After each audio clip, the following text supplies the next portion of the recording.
execution of 2,000 Nazi soldiers and their Muslim divisions by the Yugoslav partisans. April 6, 1941 is a date that the people of then Republic of Yugoslavia will remember for the rest of their lives. On that day, Nazi Germany, together with its allied forces Hungary, Bulgaria and Italy, invaded Yugoslavia, leaving devastation and memories that still echo today. 11 days, that's all they needed to conquer the whole region. The Yugoslav army was no match for the German machine and its allies, who attacked from all sides. But this was not the end of the Yugoslav army. Many retreated to the nearby mountains and tried to consolidate their ranks. That's how the partisans were born. These formidable fighters caused many problems for the Germans and their allies, stalling their plans to conquer the Balkan Peninsula in no time and prepared defenses and provisions for the invasion of the Soviet Union later. Unable to crush these fighters, the occupiers used new tactics for revenge. They completely massacred the population. They go from village to village and kill entire families, women, children. The most memorable massacre takes place in the village of Jelika in Montenegro, where in less than 2 hours they managed to kill hundreds of people, mainly women, children, and also entire families. But let's go back a little to how this invasion happened and the reason for it. In September 1941, Germany officially started World War II with the attack on Poland. Together with its allies, Italy, they had a plan to conquer all of Europe in a short time. But not everything went according to plan. When Italy embarrassed itself in the conquest of Greece, things started to change.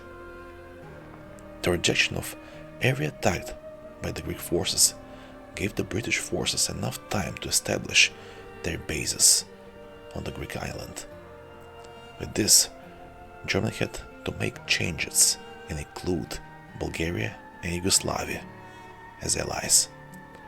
In March 1941, Yugoslavia agreed to join the alliance and give the German forces a free path in the campaign against Greek cities.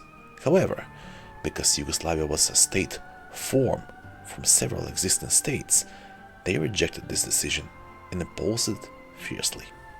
Nothing else to do, General Dusan Simovic rejected the proposal for Germany, but Hitler, furious after this decision, decided to invade Yugoslavia and left a massacre throughout the country as a sign of revenge. Towards the end of 1944, unable to withstand the pressure of the Allies and the partisans, the German troops slowly began to withdraw. This gave the other ethnic people who lived there, such as Bosnian, Muslim, ethnic Albanians and Chetniks, a chance to exploit this weakness of the German forces, which led to the formation of Skanderberg Division, mainly for the benefit of these groups. In July 1944, near the small town of Andrejevica, the German forces, together with their ethnic division, carried an operation called Dardanville against the partisans who were there.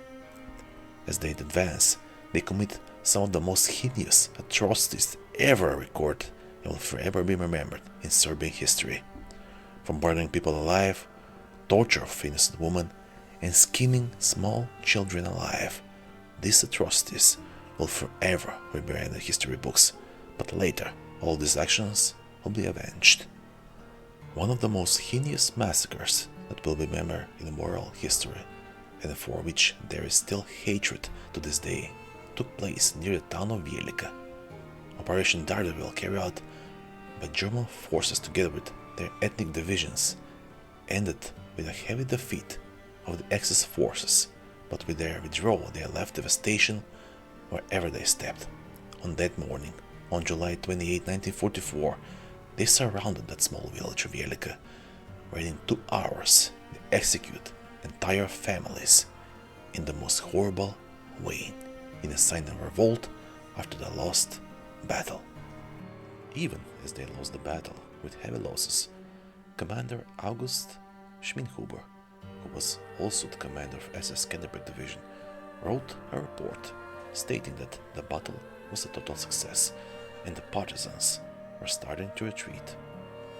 Under that statement, Hitler promoted August to a higher rank, now with much more power. After 6 months, the SS Skanderberg Division started to fall apart due to lack of manpower, poor performance, and discipline. They officially disbanded in November 1944 by Heinrich Himmler. August Schmidhuber, the commander of this unit, will have a new task now. Later, he's going to replace Otto Kuhn, who is in charge of the Prince Eugen wartime division. Schmidhuber will accept the amendments of his Skanderberg division in this new unit and continue to commit war crimes across the Balkan Peninsula. Now his targets are Split and Dubrovnik. The Second World War ended on 8th of May 1944, and August Schmidhuber was captured on 11th of May 1944 and put on trial in a Yugoslav military tribunal. But there was no hope for him. The sentence was death by hanging. What was left of his Prince Eugen unit also ended very badly. All of them were captured in the town of Celje, Slovenia, and every single one of them was killed in plain sight. No tribunal, no court. In 2010, mass graves were found in the city of Brežice, Slovenia, where all of this Prince Eugen wartime division were buried, all stripped naked and bound together with a telephone wire. This is all of the story. For the next one, please subscribe, support our channel, support our work, support Stories from the Frontier.